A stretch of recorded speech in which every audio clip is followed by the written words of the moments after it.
afternoon, Maine. I should get my mic in the right place. Welcome to the Muddy Waters podcast. I am Chuck Ellis and am your host at the same time. If I can use my words, that'll be great. Thank you all for joining us again. The Muddy Waters podcast exists, as you all know at this point, hopefully, to help the people of Maine better understand what's going on in our state. And doing that by bringing in different guests from around the state to share their thoughts, perspectives, opinions, and stories of what they see going on and what the issues are that we face as a state and how we can face them. And so today we're fortunate to have with us a candidate who's running for State House in 2026, David Giles. Thanks for joining us. Yeah, thank you. I really appreciate it.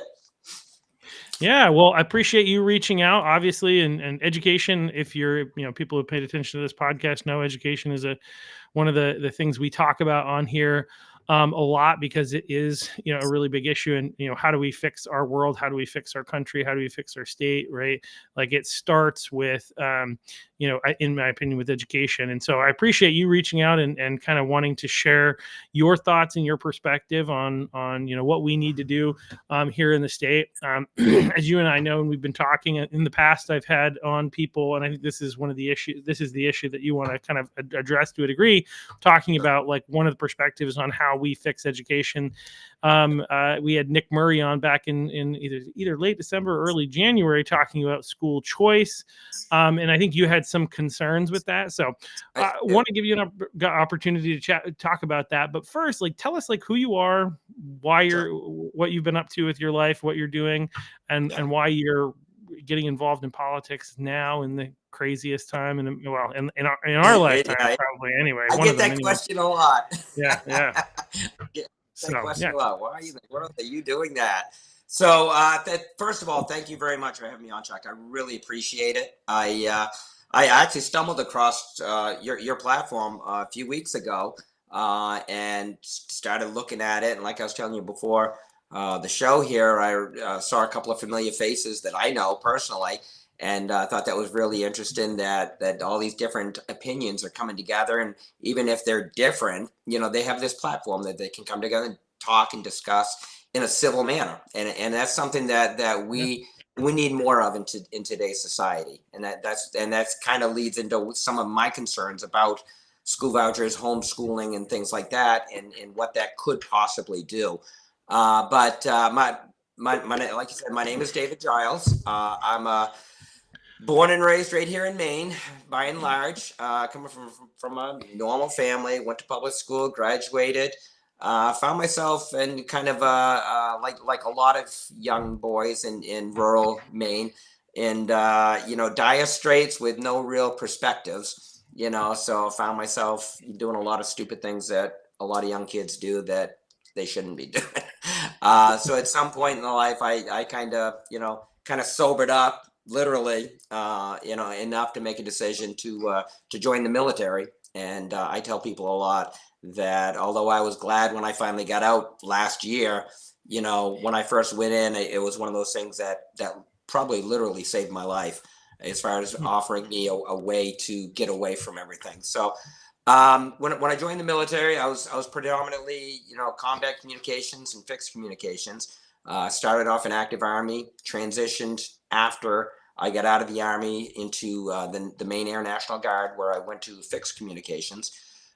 During that time, I was fortunate enough to become a teacher. I taught the computer repair program at the Tri-County Tech Center in Dexter for 5 years. And it was probably one of the most rewarding jobs I've ever had, if I'm being honest. One of the most stressful, but one of the most rewarding.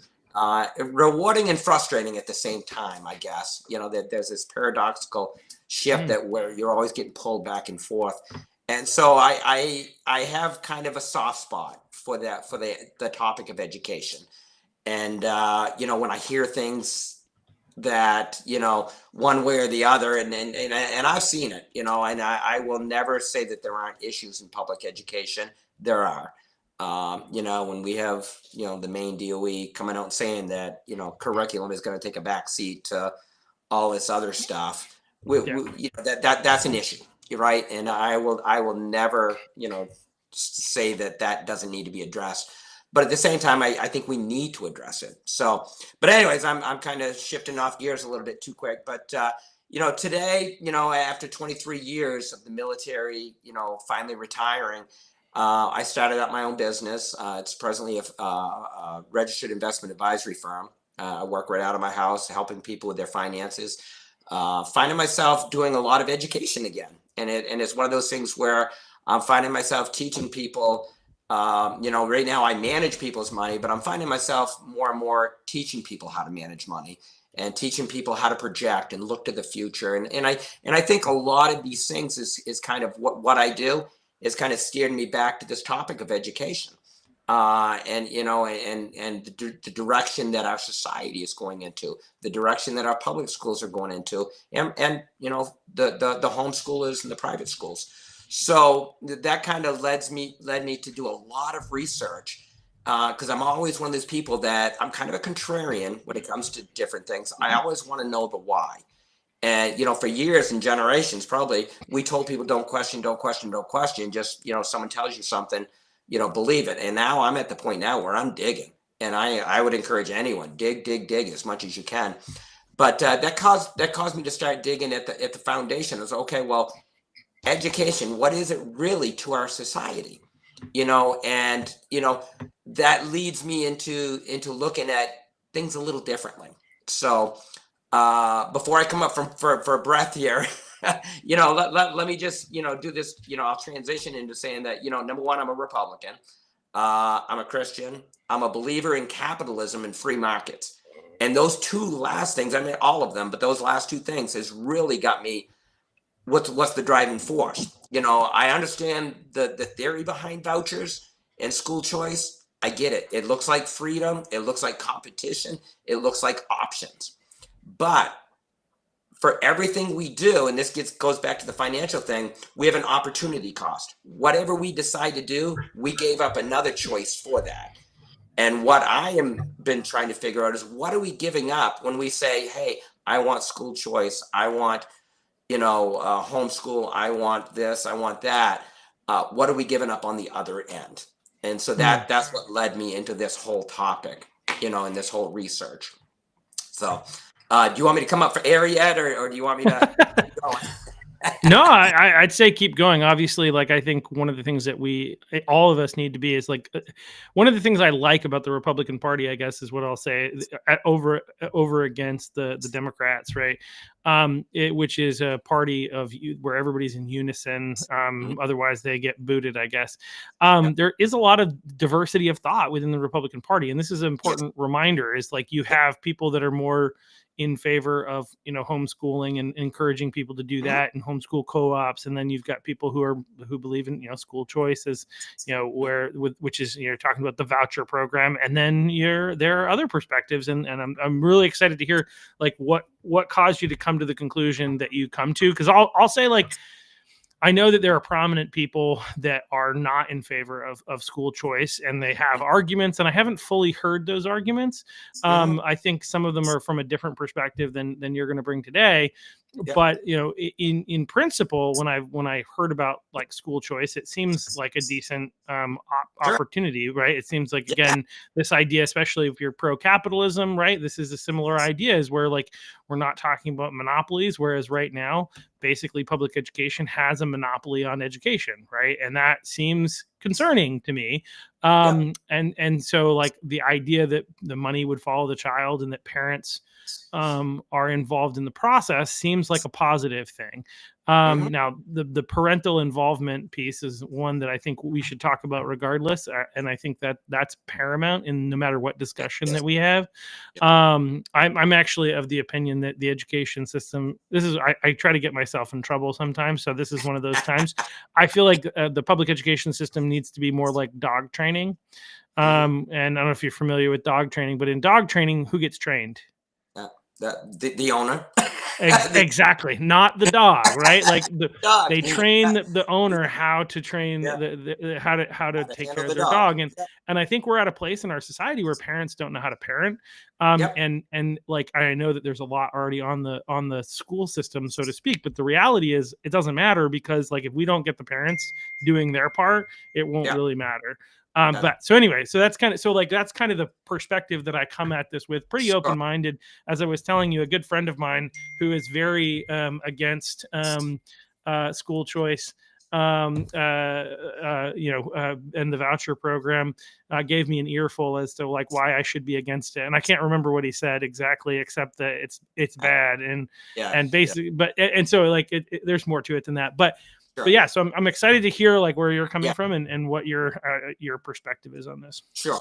So let me begin by saying, and we said this before the show. I'm not necessarily against homeschooling and school choices. I'm against the mass exodus, and I'm against the abandonment. So I'll give you an example. I have my one of my brothers and his wife. They homeschool their kid, they're down in the Maryland, D.C. area. Have at it.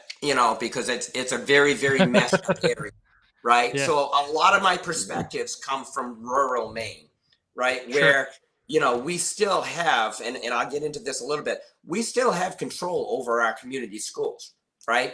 We've been taught that we don't. We've been taught that it's pretty much all the state, but a lot of that is just not true. It's all in how much we want to exercise that right. And I ran across another organization yesterday, and I don't know if you're familiar with them or not, but the Maine Education Initiative.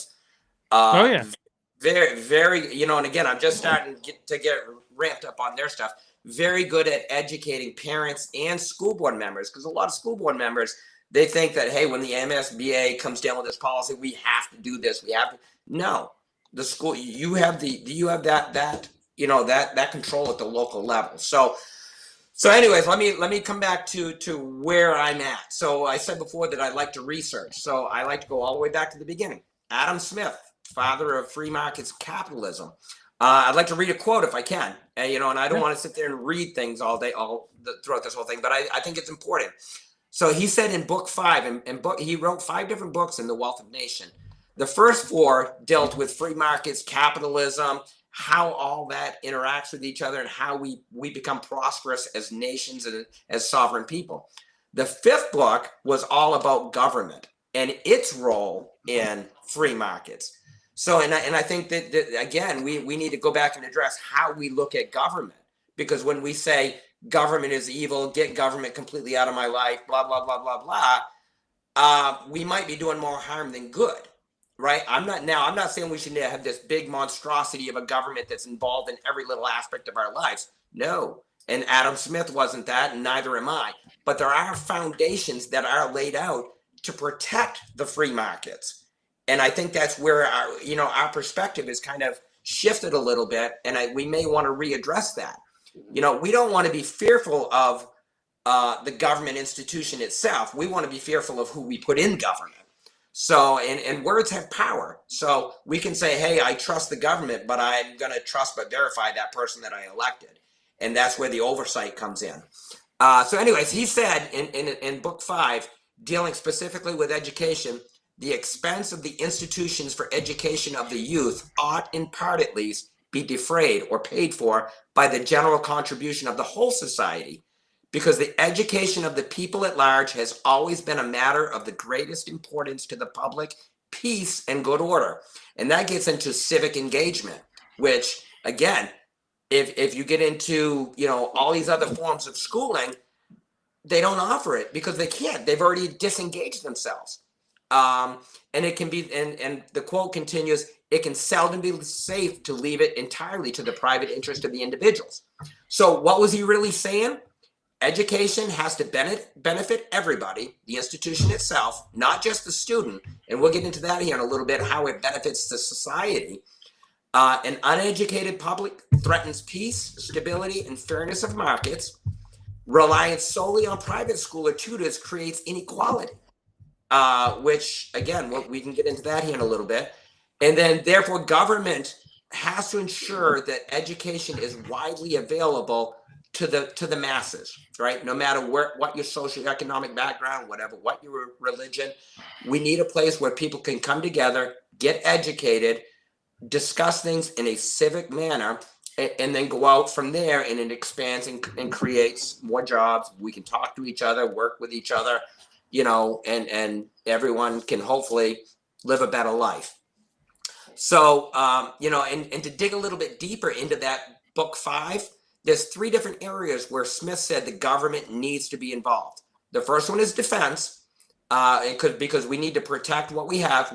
Whenever there's a civilization or a country that has nice things, someone else wants to take it from them. So we need to defend that. No one seems to have a problem with that, especially on the right, which rightfully so. We want to have a good defense. The second thing is justice. We want to have courts and legal systems that protect individuals from exploitation. That's basically protecting us from each other within the sovereignty. And then the third one is public works and institutions. And this is where schools fall under. Let's go back to the infrastructure piece of it. The roads, bridges, harbor, and then the educational piece that allows the free markets to kind of ebb and flow in order to create prosperity. So this third and last duty, and I'm going to go back to another quote.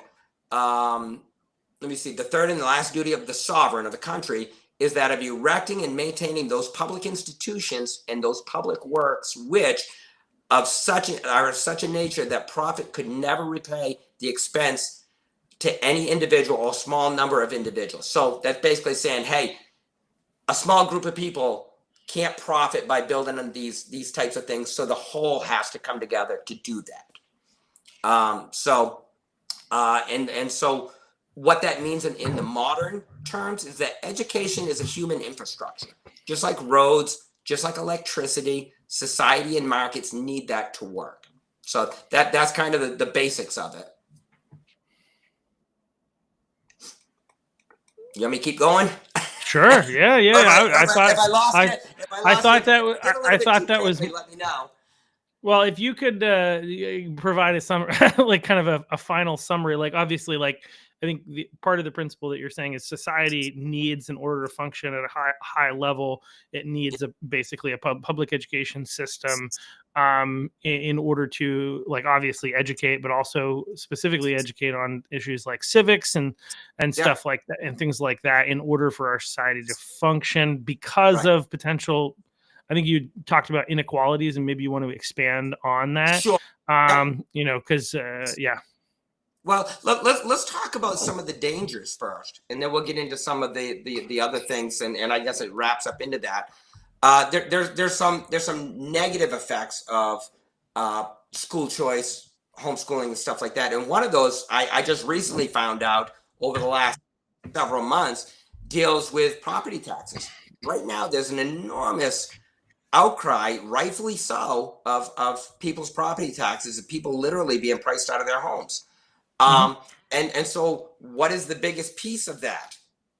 Education pays the biggest piece of property taxes. So I only have my district numbers, so I'll have to use that. Hopefully people from my district don't reach out and skin me too bad, but it's all I have to work with. So in Maine schools right now, they're funded with using what's called the essential programs and services model. Basically, a bunch of money gets pooled together at the state level and then divvied up amongst the towns in order to help pay for education. So right now in RSU 64, which is my district, at the elementary level, approximately $7,500 per child that attends public school comes from the state. It's a little bit higher than that at the secondary level, and it varies based on school need, kid needs and special needs and things like that. There's more money that comes in.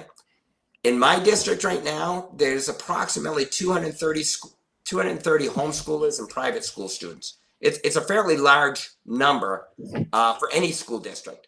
So those people, the money that the state would have sent to the school, they're not sending it because the kids aren't there. So the local government has to make that up in order to pay for the maintenance and the operation of the schools.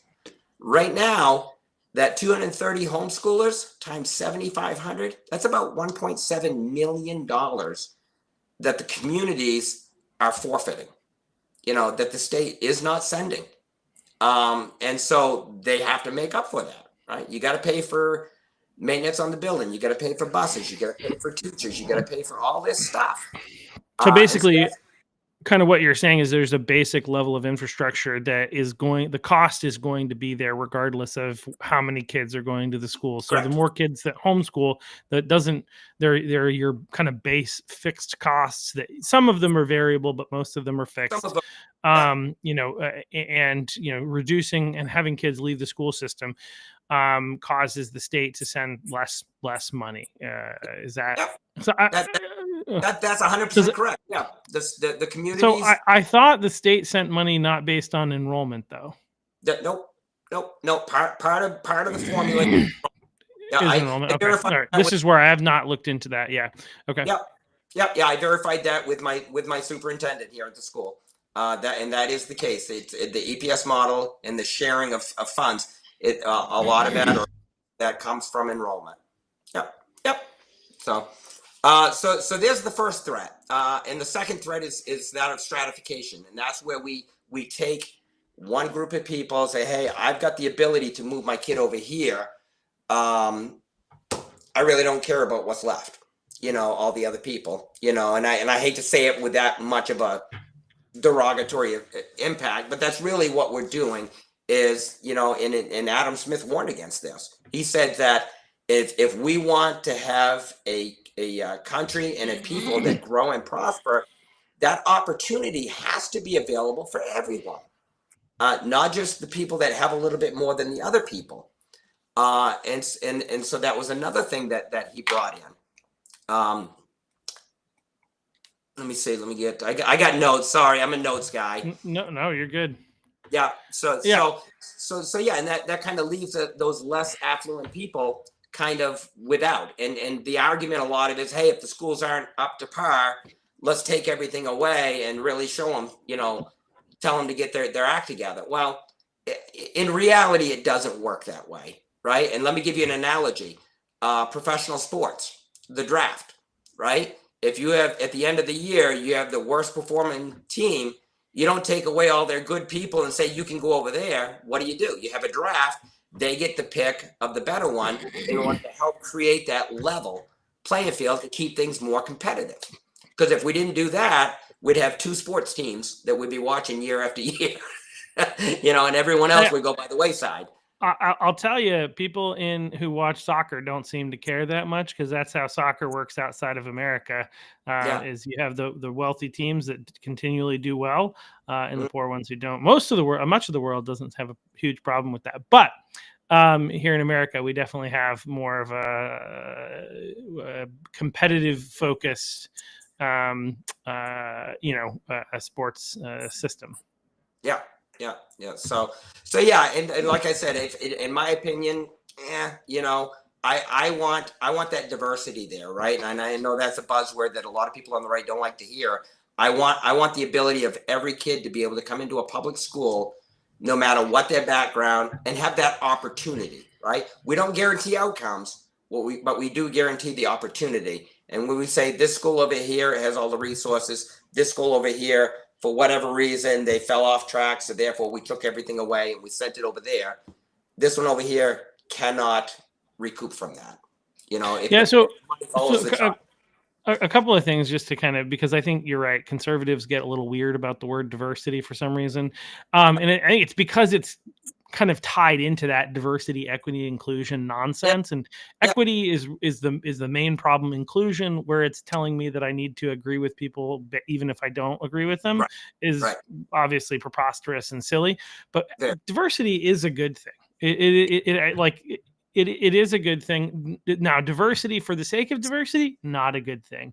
But diversity of thought, again, this is what we are as the Republicans. Diversity of thought is a good thing. Even if I don't agree at the end of this conversation, it doesn't mean that we haven't both grown and learned through the process and seeing things through different angles and asking different questions that otherwise we would not have asked. I think these are both positives. So anyway, but I think diversity is a good thing. Giving everybody an equal opportunity is a positive in general. So yeah, and one of the other things that happens is when parents take their kids out of the local public school, there's no reason for them to be civically engaged at that point, right? And I see this right now, right? Anyone that's homeschooled, I don't say anyone, the large proportion of people that have homeschooled have completely disengaged from anything to do with schools. In fact, they've kind of used that as I won't say an excuse, but a reason to go back and hack at them even more. Well, I pulled my kids out. They're over here. Property taxes are going up, or school budget is there. Let me go back and hack that. And we're seeing that around a lot of schools where, school budgets are getting no, no, no, no, no. And if you look at the people, and again, I don't have the exact numbers of people that have voted, but I can't help but wonder, the people that are voting down the school budget, so they're all, are they also the people that have been pulling their kids out? And so now it's a double whammy for the school. Not only are we losing resources from the state, but now we've got people, the fly on my camera. We've got people that, are saying, okay, now I want to hack away at that too. And I want to hack away at property taxes, which again, we need to find ways of getting property taxes and taxes in general down. But I wonder if there might be a better way. Yeah, I mean, it's definitely, so I think the challenge, so there's a lot of things that I'm sure you have more to share, but like, like partly I look at it and I say, yeah, but I'm not sending my kids to public school right now. Like, I don't have kids yet, but I plan to have kids, and there's no way. I understand what you're saying, but they've gone too crazy by and large in the education system and pushing a whole bunch of nonsense. And I understand that to a degree, like maybe, like it's different. So the argument I used to have years ago, because I'm a Christian and I knew a lot of Christians who were like not interested in their question was whether or not they sent their kids to private Christian school or they homeschool. That was their question. And I was, at the time, I was like, why aren't you sending your kids to public school? So, so that you can engage with people, not that so that you can engage with people and be involved. Kind of similar arguments. I wasn't really tax focused at the time, but I was like, your kids being in the education system is going to be positive for your community, because you're going to be more engaged in your community naturally, right? Not that your kids are going to go out there as like ambassadors of whatever faith or worldview that you have, because they're kids, right? They haven't fully established that, but like you being involved in the community is a good thing. And I think that like the problem is that assumes that it doesn't get so bad that it's dangerous for your children. And when we've had so many parents talking about the things that were going on with their kids, when you've got a mom who finds out her kid's been given a chest binder by the school system, another mom that hopefully we'll have on the podcast in the near future, who has found that them trying to transition her autistic daughter, like when you hear these things, it's like, okay, like I hear you, and if it weren't for this like nonsense, like I get on board. But also there's the fact that not only are they doing that stuff, but that they're getting worse and worse and worse at actually teaching our kids, and so that's challenging. And so like, I guess, how do you respond to that? What's the answer there? Just go ahead and put your kid at risk? No. Right. Like, I'm just being devil's advocate, right? No, I get what you're saying, but no, like I said before, there are instances where you have to do the best for your kid, right? It's at the end of the day, it is your kid, right? And you have to do what's best. Like I said, my brother and his sister, and my sister-in-law, that they homeschool and they do a fabulous job. Kudos to them. They're in a very, very whacked out place. And the schools are, Maine on steroids type of deal, but I in a lot of this, I guess the thing that I would caution people is we see this stuff on social media, the things that are happening, and we just assume that there's this cookie cutter approach that goes out to every school. Now, there's people in the state that would like that to be the case, and they're trying to do that. But if you look at what the law says, the way the schools function, that's not the way the reality is, right? We've allowed that reality to exist, but it's not what it should be, right? Schools will always, in Maine, according to the law, will always come back down to a local control whenever possible. Now, if you have a situation that is completely got out of hand, I will never fault a parent for doing what's right for their kid or what they believe is right. But I also, like I was saying before, the mass exodus for the sake of a mass exodus, saying the schools in general are gone too far. that I have a problem with. And I'll give you an example from when I was a teacher. I worked very, very hard during the day, and I saw some of the same stuff that you're talking about. Probably not to quite an extreme, but stuff that, hey, people, Planned Parenthood was bringing stuff in, bypassing the whole school board, bypassing parents, bypassing everyone, and stuff getting handed out with no one knowing. I saw things where, test scores were basically they're leading the kids to the answers. They get a certain number of people to pass. I mean, I saw all kinds of crazy stuff. But I also And you're work very, very, so and you want kids, and you're well. trying to argue. Well, I let me, appreciate the honesty. Like, I have to yeah, be go honest. ahead. There are things there, but there are also a lot of other good things that are happening, and we don't want to throw the proverbial baby out with the bathwater unless we absolutely have to, right? People like me that were there working very, very hard every single day. As a Christian, we'd before school, we'd pray, we'd seek guidance, we'd find ways to try to make a positive influence on these kids. And then at the end of the week, go sit in a pew to hear from the pulpit, oh, the schools are godless. Well, I'm part of the school. Am I godless? No, I'm there, on the figurative front line trying to make a difference, and I'm missing that supply line, right? And that's it gets back to that civic engagement, right? We've got our protection, but we don't have that civic engagement. And if that civic engagement was there, all that other stuff would not be as prevalent. I won't say it'll all go away and everything will be, unicorns and cotton candy, but it would be a lot easier for parents to actually come back and get more engaged. And I was watching a really good podcast the other day and talking about the Maine Education Initiative. And the person, I forget her name, but she was basically saying that a lot of parents and a lot of school boards, they don't know what their rights are. They don't know that they have the ability to do X, Y, and Z. They just go in there, some administrator or someone from the Maine DOE comes in and says something, and they just accept it as gospel. And it's not true.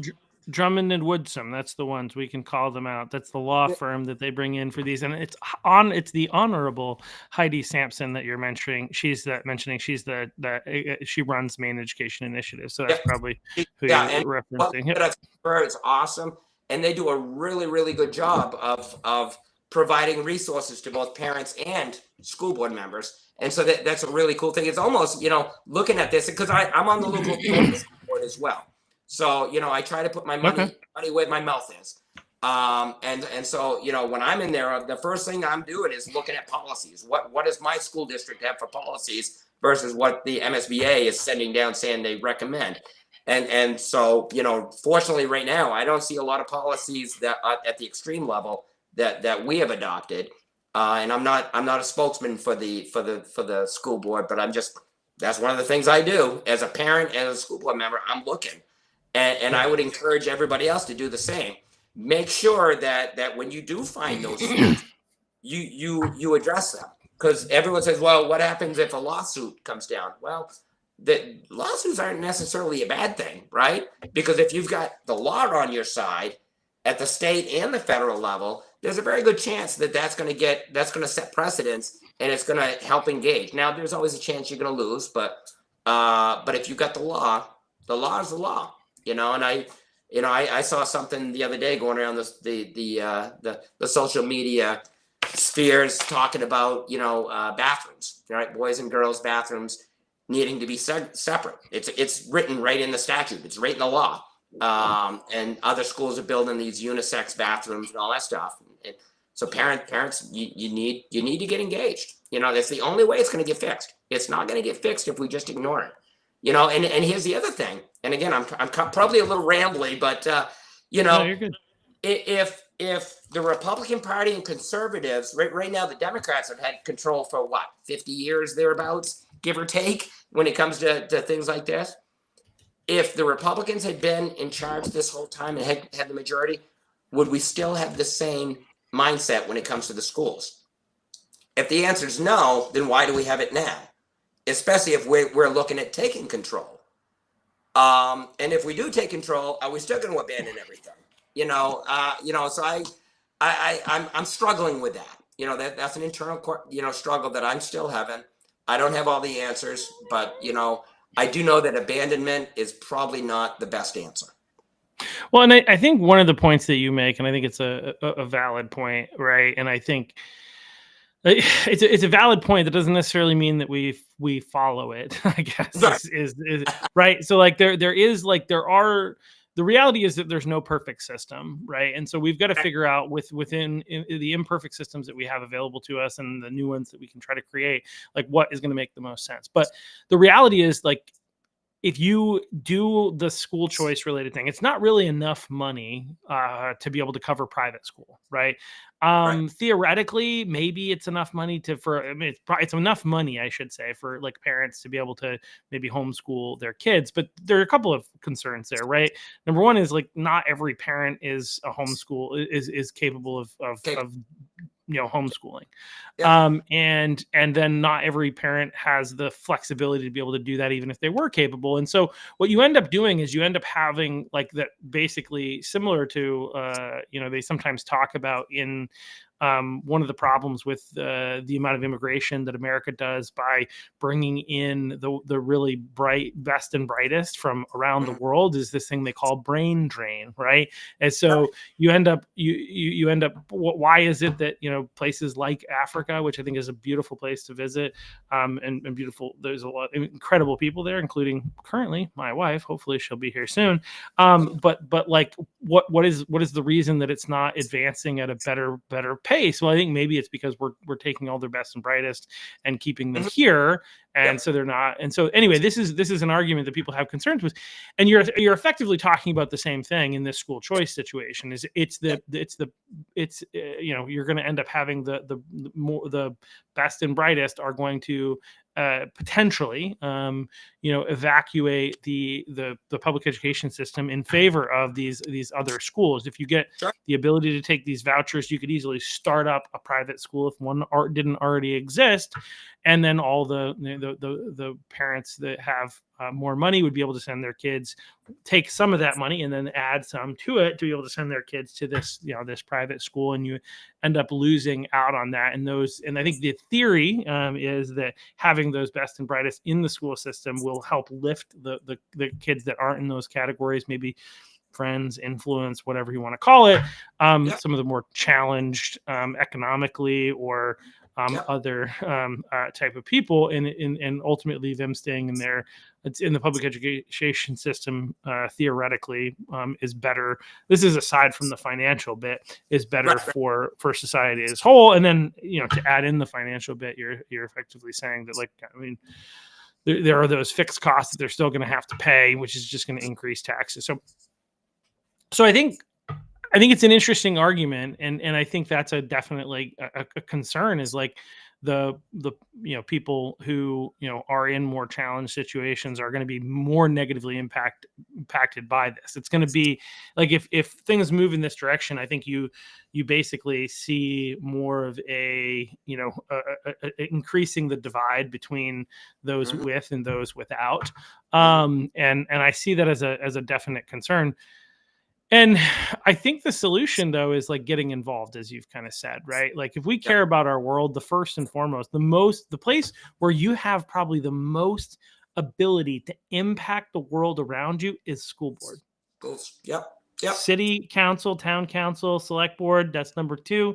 And Mhm. we are so focused on what Trump did today. I, And I, did you just took it right off the tip of my tongue. We have to focus at the local level, right? And I maybe people won't like me for saying this, but I do my best not to follow the federal level news. I just don't. Because I mean, I'm going to find out then about it this anyways. is the podcast for you. But really, me getting all upset, like you say, about what Trump is saying, what this person does, what that person does, I can't impact that with the same effort that I can impact something going on at my local level. You know, and this is the way I like to look at government. Government run correctly flows up, not down. And we've kind of reversed that. right? We've started pushing everything up at the federal level when really we need to bring it down to the local level and push it up. And I think we need to take a really good hard look at that. So yeah, like I said, I'm all about the community and local, and from there we'll push out. We build a moat. Once we get something solid, we build it out. We expand what we have. We push that moat out more until we finally reach the federal level. And in effect, countrywide change. That fly is killing me. Well, I think one of the things that I would say is like where I absolutely agree is that we need to be more involved. Like whether your kids are in the school system or not, you should care about your country because unless you want to watch this country get flushed down the drain, we need to be involved and engaged, right? That's a reality whether you homeschool your kids or not. And I know a number of parents who are homeschool parents who have joined school boards. And I think, in fact, if you're a parent that homeschooled your kids, you probably know a little bit about education, and you may be able to help improve the education system. But as you say too, like a lot of these problems that are happening are things that the school board, and especially with the effective education, especially using the resources from the Maine Education Initiative, you can actually fix these problems, right? You can, as they've done in a number of schools, they've outlawed, they've reversed course on Title IX to go back to the 2020 revision, and they've eliminated all of the other I can't remember ACAA. Some of them have been removing the ACAA language, forcing kids to do and say things that they don't agree with or believe in, and getting boys out of nouns and all. And getting boys out of girls' locker rooms and bathrooms and stuff like that. So like the school board does have a lot of power. That's the reality. And unfortunately, we are lazy as a culture, and we are so much more interested in the fact that Trump wants to bring 600,000 Chinese to America because. What's fun, I have to say a quick aside about that because I'm like, what are you talking about, Trump? Like, what's going on here? And his argument, I think, from what I've read and just a couple things I saw in my news feed, is effectively that without that 15% or something like that of colleges and universities will fail. And I'm like, good. I mean, there are, where's the downside? Like, I don't see a downside yet. No, and I kind of mean, I'm being a little tongue in cheek there, but there are a lot of the public education at this point has become not public education, but the colleges and universities. They're communist indoctrination centers, and so if a couple of them fail because they have bad practices and they need to import communists from China in order to survive, I'm okay with them failing. I'm okay with so. But anyway, that's just the national. But really, the reality is, what am I going to do about that? Is there any way that I'm going to be able to influence Trump's decision? No, absolutely not. But what I can do is I can help school board candidates get elected. If we can find ones to run, where I'm at, it's hard to get people to run. Well, it is hard everywhere. It really is. But I will say this, as someone that is presently, and I'm brand new, so I just attended my second meeting, but I can tell you this from serving in other committees and other times, and just being in the different meetings, when anyone from the public shows up, it is an enormous morale boost to the people sitting on that other side of the table that are working very hard. Right, because there's a lot of people on the school boards that are working very, very hard and trying to do the right thing, but it's very demoralizing when they look over at the public seat areas and it's empty. Sometimes literally empty, and so that's one of the things that I try to do all the time is when, hey, I'm going to be at this meeting tonight. Come on out, just say hi. You don't have to talk, you don't have to do anything, just be there. It goes a long way. And then as you get more and more involved, more knowledgeable about what's going on, it's specific to your school, then you can start, okay, well, what about this? What about that? Hey, how about if we bring this type of curriculum in? Because we have that capability at the local level. And not all curriculum comes driven down from the state. Some of it can be created locally. Different initiatives get created locally all the time. We just need people to show up and do it. Yeah, no, absolutely, and it's a difficult job, especially depending on where you are. But again, it's worth it. Do we care about our kids? Do we care about the It, future? I mean, that's right. It's an investment, right? I mean, people say, and this kind of gets back to, and I guess people don't believe that it's an investment. I don't think they see the payoff, well, right? And this kind of gets back to the capitalist thing, right? They see it as, oh, the kids are out playing sports, they're doing this, they're doing that. They're going to graduate, and they're going to move away. Where's my return on the investment? We need to find a way so that some of those kids want to come back to the community, start up businesses, bring other people with them, build new homes. That's where the free markets come into play, and that's where you get the return on your investment. yeah. Well, yeah, no, that makes sense. I do think there's a critique that I've heard from. I think I had a conversation with Nick Murray, knowing that you were coming on, and this may be coming from him, but it may not. But basically, I think it's from him. He actually says this when he was on my podcast. I think there's an assumption that if you initiate school choice, that will mean a bunch of kids leave for the voucher programs, that a bunch of kids leave the public education system. His argument is that the data actually doesn't suggest that. The data suggests that the public education system improves. That competition creates, in order to compete, now that the school system knows, if we don't want to lose these kids and then have these financial concerns, we need to step up our game and actually do our job. Yeah. I'd like to see that, because I've looked at stuff like that in the past. Yeah. I don't claim to be an expert on any of that, but if you look at certain towns that don't have a school, and they have agreements with other towns that allows basically the parents to choose the school, those other schools around are going to compete for that. But what happens when you do that with everybody? I don't know. I don't know if there's any data that says, what'll be the outcome of that. If that makes sense. Yeah. I have not done the research into that data, so I can't really speak authoritatively about it. Like I said, I know living out in rural Maine, that's going to be to me would be a tough sell, because number one, the schools are so far apart. How are you gonna compete for other people, right? Where's the transportation? I think school choice is less about like trying to get into a different public education system and more about like private schools and having money for homeschooling. Although the homeschoolers, my understanding is they don't want anything to do with it. That's they're like, please leave us alone. Leave us alone. We don't want the government to regulate us, and if they give us money, if we make this adjustment, they'll regulate us. So homeschooling doesn't really want school choice, but like my understanding was that it was more. I've not heard a lot of people arguing like I want to be able to go to this other public school, but more like to be able to go to private school or do something different, have more choice. I think there is a little bit maybe of the public school thing, but like that doesn't. But you're right, in rural Maine that wouldn't really do much of a difference. But it's also worth noting that though some of the crazy things that are happening in the education system are happening in our rural schools, it's primarily in the bigger schools in the cities, right? Like, and so. Yes. Yeah. And again, we've got to look at apples to apples. Yeah. So some of the bigger cities, there's probably more prevalence for all that craziness. In the rural communities, I can't say it doesn't happen, but and again, from my experience, as limited as it is, I don't see it to the extreme that you see stuff online, going on in some of these other towns, in more built up areas. It's just not there.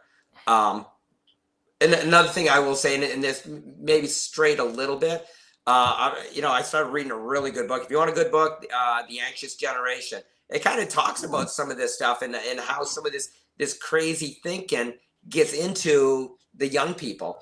And social media is a big player in that. So, and again, that kind of gets off the schools a little bit, but a lot of schools right now, mine is one of them, that no cell phones during the day. And that's actually improving a lot of the way that the kids are interacting and learning.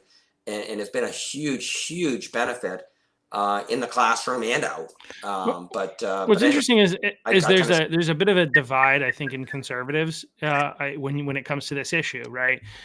So on the one hand, I love that, right? Too many kids are on the phones. Having them not on their phones is a good thing for their mental health, right? That's just the reality. Devices is not a great thing for mental health. Spending so much time thinking about and looking at devices, and this is something that, like, because of today's world, us as adults, we're always doing. Because, like, I'm always working no matter where I am now because of this silly device that I carry around with me.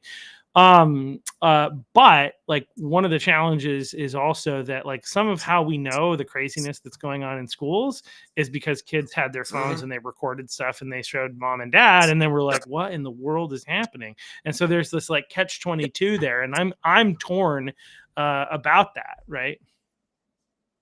Yeah. So one of the things that I always, even when I was teaching, one of the things that I always wanted to see, and I don't know if we'll ever get there or not, I would actually like to see the schools at least lesson plans posted online.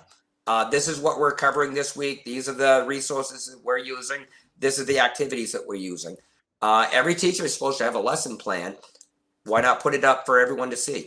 You know, if you deviate or don't deviate, that's fine. But at least it's there so you can see the projection of it as a parent. Yeah.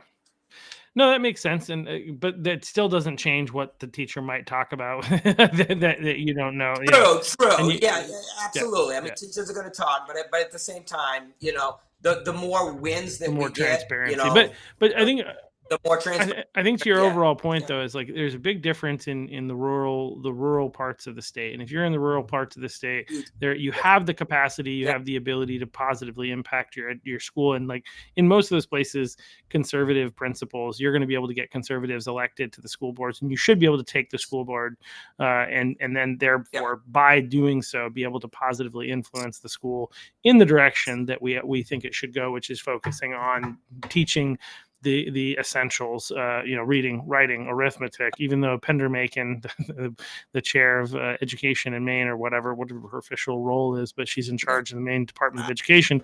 She thinks that we don't need to worry about that because of AI. We need to prioritize diversity, equity, and inclusion yeah. over academics, all this stuff. Or maybe it was socio emotional learning, is what she said. Either way, SEL, yeah. Which, and again, this kind of, you say SEL, Republicans go tizzy. I do. The emotional learning piece. I don't have a problem with the basics of it, teaching kids to regulate their emotions and get along and how to problem solve. I have a problem when they get into, like, I think it's CASEL or whatever it is, that organization that basically hijacked it. And okay, now we're going to start teaching critical race theory. We're going to teach, the white guy is the problems of everything in today's society, and all that Right, and there's a nonsense. bunch of That all cracked me LGBTQIA up. plus stuff Yeah, that's all in that there, nonsense. and Yeah, yeah, no, yeah. absolutely. I think that's the problem, the But main problem with social emotional the big learning. But problem, but I but yeah, there, I we're think there are other problems with SEL too. I do think the idea of teaching kids to regulate is great. I think the practice of it through the model that's given in SEL, from the things that I've learned from Mhm. people who are practitioners, including, like, somebody who is a daycare owner, and and deals with this stuff with the kids in the daycare, is there are some serious problems with that as well. So Yeah. yeah. Oh, sure. I look at it. But yeah. Yep. Yeah, but no, I mean, like, I'll give you an example. And actually, this topic came up during the last school board meeting.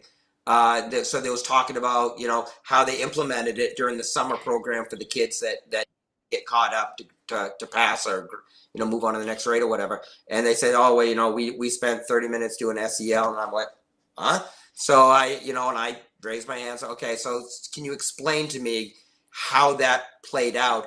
And the conversation actually went very well. They talked about, okay, well, no, we're talking about, again, it's self-regulating. It's how do we problem solve? How do we work together as a team and come up with our own rules, and playing on the playground and things like that. And the conversation went to, an example of a kid, the very first year they get locks, and one kid couldn't figure it out and had a complete meltdown because he couldn't regulate himself enough to ask for help. And so the conversation went, well, if we can't get kids to regulate through this, how are we going to get them to regulate through solving a math problem? And so things like that made me something. Well, in that respect, I'm okay.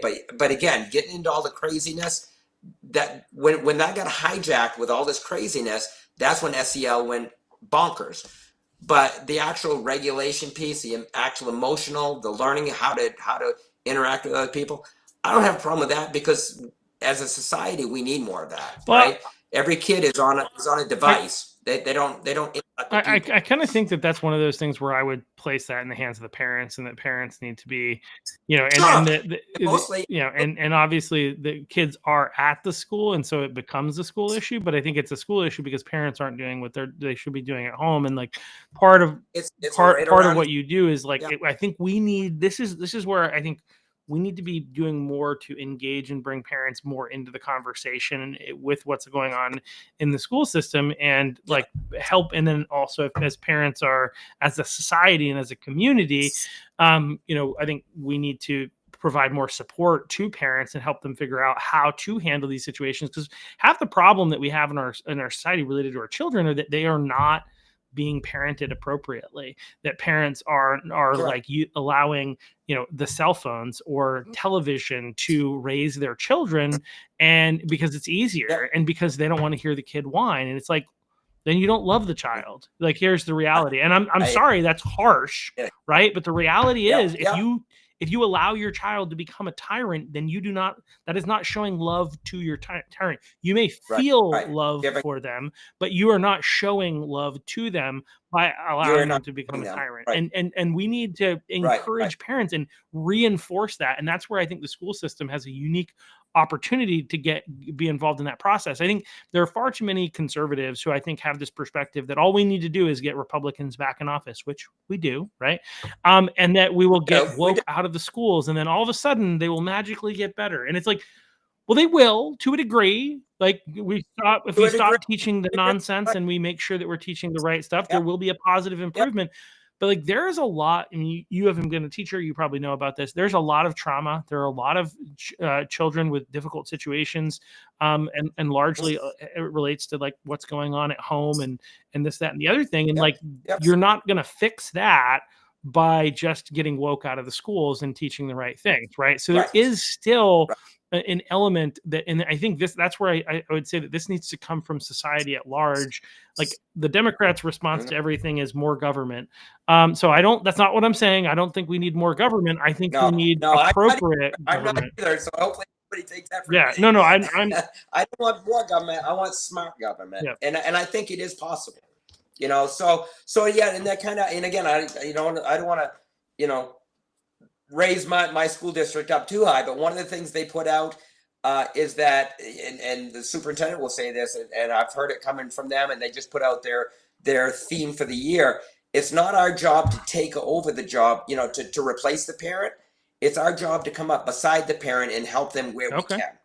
And I think that's a really good analogy. And this year's theme they put out is building purposeful partnerships. And it's dealing specifically with things like that, reaching out to the community, reaching out to the parent, and finding out how we can help each other, not replace each other. And again, maybe I'm just in a unique spot where, and again, I'm sure there's plenty of things in even my school district that need to be addressed. But I'm, like I said, in rural Maine, I think we like you saying earlier, we live in kind of a apples and oranges world, We do. where we have that benefit. So and I'll go back to what I was saying before, is I'm afraid, or I caution people not to take the stuff that's going on in the built up areas and automatically apply it to the rural areas. Instead, kind of engage and verify, right? If you can find it, point it out, because that's how it's going to get fixed. Alvin Louie is a guy who works with the Maine Education Initiative, I believe. Either way, he's doing stuff. He might not, but he's doing stuff that engages in Maine education. That much I do know. And he runs Courage is a Yeah. Habit, and he has a $1,000 challenge, and he says if you can find a school system that doesn't have DEI and all this CRT or whatever in it, then he will pay you $1,000. And so, so he thinks he can pull it up online. So anyway, he had challenged people with that when he was on my podcast a while back. He's coming back on next month, and we'll see if that challenge is still ongoing. But so I think that's part of the concern. But even in the rural, I think there are ways to address it, and I think being involved, and I think in general, the idea of just not abandoning the ship is something that I think makes sense to me. We have to be careful. We have to think about our kids first and foremost, but Absolutely. I do think we need to engage. I mean, that's one thing that we would say to parents and anybody is we need to engage, and we need to not give up, like, because if we cede more ground to the Democrats, that's not good. They will, the fight is worth having. Let me put it that way. And probably there's a lot of people that are very tired that have been fighting this for a very long time. And I see that, and I've talked to other politicians, and that gets into one of the things that I try to do every day is stop putting out this nothing but negative perspective of everything, right? If you go onto a social media site, you go to a Republican and you go to a Democrat website, the Democrat will always be positive. We're doing this, we're doing this, we're doing this. All these things are good. You go to a Republican site, negative. Democrats are horrible. They're doing this, they're doing this. We need to start showing people what we're doing, not just blaming, throwing those negativity grenades at the Democrats. Because if all they see us doing is lobbing those grenades, it's kind of a turnoff. I'll be honest. There's been times that I pulled back from the Republican stuff because I'm just so tired of it. Because I know there's good things out there. And it's tough because we live in Maine and the Democrats do control everything. And what do we have? Just for some fun anecdotal talking points, energy's up 38%, 36%, or I think year over year. Yep. Healthcare is about to go up 30%. We're one of the last in education, and there's all these other things, right? And so, like, there's a reason to be negative, is what I would say first and foremost. That being said, I do think we need to project what we're for, and I do think it's important to be reminded that not every teacher, just because there are activist teachers and there are bad policies going on in the education system, I think it's foolish to think that everyone in that system, is on the other side. I mean, there are a lot of there are problems in the system, right? And we need to fix those. But we don't. I agree that we don't need to abandon it, and I agree that we need to be more positive in talking about reforming rather than abandoning, and that there are good people out there, and what we need to do is do a better job of supporting them. There are people out there that agree with us, but work in the public education system and are afraid, and we can shame them if we want, which I think is foolish, or recognize that they're trying to keep their job and they're trying to stay in situations where they can help kids, and they look at some of what we're doing and just being super negative, as we are.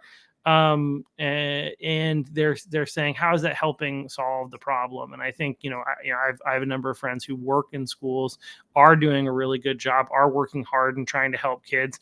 And I think they would love more support, right? And that's what we need. And that's why we need to get people elected to school boards. Yep. We need to show up to school boards to support those who are elected, and support those who are speaking out against nonsense that's going on. But we need to be focused on a holistic approach. And I think that's the piece that we're kind of sometimes missing on the right, of how we can enable and build up and grow. Because again, the answer is not simply get the Democrats out of control. That's step one. That's step one. That has to happen, but that is not the full solution. Yeah. We need to be more mindful of the whole picture and not simply the parts of it that we don't like. Yeah. And that kind of leads into something that I've had discussions with, the Republican Party, again, it's, replace the Democrats, but we don't have a long-term trajectory, right? We put all our energy around one person. Oh, this person's going to fix anything. Well, when that person's gone, we revert right back, right? We need to have a long-term plan that says, okay, these people are going to move in. They're going to do this. We're going to mentor some other people. And I think we're missing that in the Republican Party, mentoring some of us younger people that are just coming in. And even if, you know, those of us that are down on the school boards at the select board meetings, you know, talk to us, show up to the meetings. If you're an elected official, you know, at the state level, make it a habit of showing up to your local meetings every so often. You don't have to make every single one of them, but show that you've created that channel so that they have someone that they can talk to, and you can say, okay, this is what we're doing, and you can build that support system.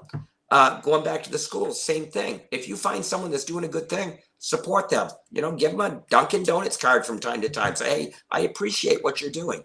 That goes a long way in what they're trying to do, and it'll help them from burning out.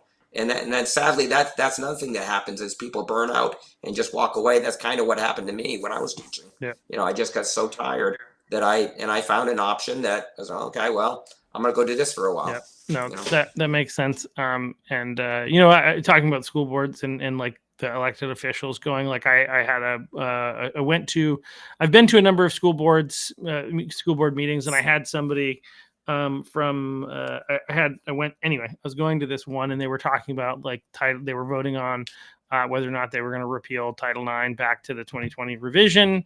And there are two, you know, it's a district that has multiple Republicans that represent it, and I was disappointed. Obviously, I know they're busy people. It was during session and all that other kind of stuff, but it was disappointing that none of them were there. But yeah. So anyway, but like again, I don't want to shame them because it is they have a hard job, and they're very busy, and you know, but at the same time, it's we gotta get out there. This is the most important place of government. And I'll say I don't go to my school board. I do pay attention. I did help somebody get elected, but I do.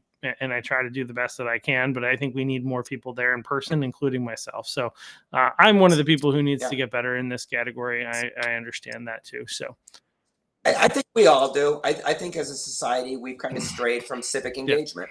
But I will say this, even if you can't make it, you know, read the minutes from time to time and just shoot an email. Say, hey, I can't make it to the meetings, or I didn't make it to the meeting, but I did read the email. Appreciate what you're doing.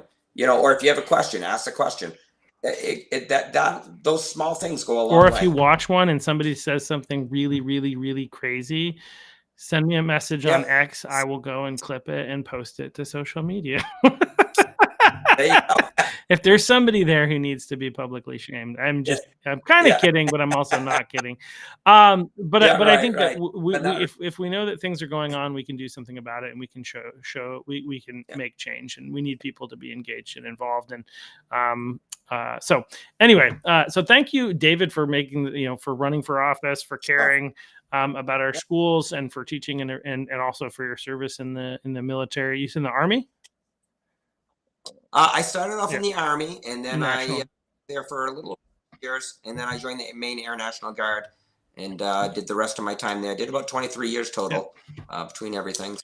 Yeah, it was educational. let's put it that. Like I said before, I'm glad I went in, but I was also glad when I got out. You know, you kind of know when it's time. Well, thank you again for your service, and thank you for making the decision to run for office. We do need good people in there, and you know, we'll see. Obviously, there could be. I don't know if you know of a potential primary challenger for you, but not yet. I've heard that there might be a few, but and if that's the case, you know, and it's you know, if there's someone there that can affect more change than me, awesome. You know, I'll get behind them and support. And but other than that, I'm gonna keep doing the best that I can do. All right. But yeah, no, I really appreciate you having me on. You know, and I'll say the same thing I tell anyone. If anyone's watching this, have a difference of opinion or something they want to add to it or questions, I'm always open for a cup of coffee. You know, reach out to me. You know, David at gilesformaine.com. If you're in the local area, I'll treat you to a cup of coffee. Let me listen to what you got to say, because it's all about listening to people. I have what I think, but if I'm and I tell this to people all the time, if I'm ignoring other people around me, then what I think really doesn't matter. It's about the community and what other people are feeling and going through, and how I might be able to help that. So again, thank you again. I really Yeah, you're welcome. appreciate And it. where, I know you're District 27, but where is that? 27. It's Alton, Argyle, most of Bradford, Corinth, Hudson, and Milford. Okay. So it's right around the Bangor Okay. area. All right. Well, thank you once again, and thank you all for watching. And one of the things that I should have mentioned earlier, and I sometimes forget to say, is please be sure to like, share, subscribe. If you like this podcast and and you want to support it in some way, you can also check out our merch. Where the coffee is not ready yet, don't order it. But if you go to muddywaters.us, there's a bunch of other stuff that is ready to be ordered. If you want to support the podcast, get a hat, get a sweatshirt, whatever. It's going to get cold soon. Get a coffee mug. That would be great. We'd love to have the ability to continue to exist, and we need your support, obviously. But also, more importantly, I think share this type of stuff. There are shorts that'll come out from each of these, and be sure to share those with your friends. We're on all the platforms, and it's really helpful to the algorithms to make sure that people see this if you like, share, and subscribe. So thanks so much. Thanks again, Dave.